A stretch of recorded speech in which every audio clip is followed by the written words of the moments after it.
mukoma nawe anonzi Animozvitsva. Imi muri mukoma wacho. Wangu. Right. Mukomana uyu tochidzokera kumhuri yekwavo. Akaberekwa mumhuri yakaita sei? Toda kunzwa nezverunoronde vabereki vake. Akaberekwa mumhuri yakaita sei? Baba namai vangu varipo here?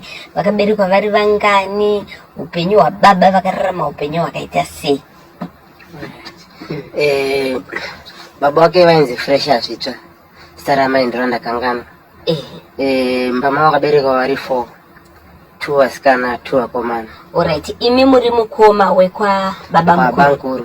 Vana baba ana baba vedu mukoma nemunin'ina. Nemukoma nemunin'ina. Alright, pakuberekwa kwavo taiziva baba wacho vachiita mabasa ekuba. Saka baba wacho kuguruve ikoko. Ongo. Alright. Saka baba wacho vaita zvekuba mashopu nekuba mombe. Kuba kutonopaza. Kupasa mashops execute. Saka pakupasa mashops kwavaita vaigona kufamba nevana ana animal vachiri vana vadiki. Vachienda kunoba execute. Saka vakapasa shopu munenge pisingapindike vaigona kupinza tapana takatata kuma 10 years vopinza nevahwinde kumabhagila pavanenge vapwanya vai apana vambonzi atore mabiscuits. Iye animal execute. Nemumwe akanenze lafu. Vaipinza mumashops votora zvinhu. Vobuda vodzokera kumba. Baba wacho rakangoramba ndotsika yavo. Baba wacho kusvika kuzoba dhongi remuridzira vakasvika pakutozogera paravara dhongi rese. Alright, muri kumanya mukwacha. Vakaba dhongi kunharaunda kwenyu ikoko. Pakuruvinga. Ndiri panext door pedera vakatoba kutotora mareza mushopu. Kurara kugererwe idhongi. Ansasida kugara pane mvere. Dhongi vavariba zvokuti vakugara naro musha mavo. Exactly, wanje kufambisa pakuita mabasa ayo ekuba. Ore kufambisa. Saka raigererwe. Anasira kuti ndiba ndiite mvere kana pamiri wangu. Kuinda. Hakusaziyawo kuti chichavaitira.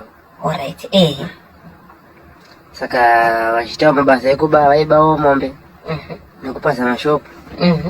Vambosungwa gore negore. Vakaendawo 3 months vadzoka mukomana. Mati vaiti vakasungwa vakaenda kana 3 months vedzoka kumba.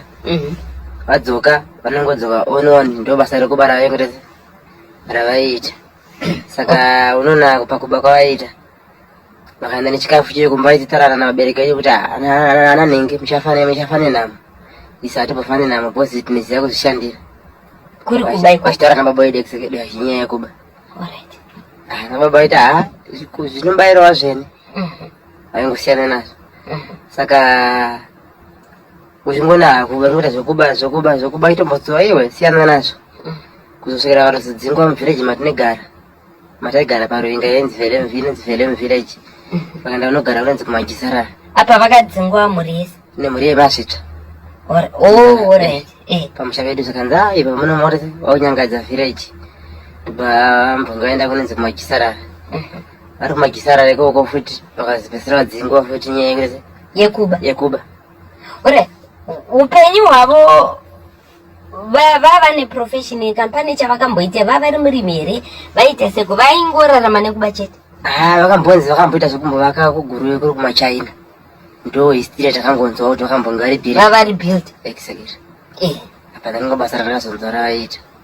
Basa ravo ravakangoenda naro mberi anga riri kungobira vanhu. Kupasa mashopu nekuba mombe.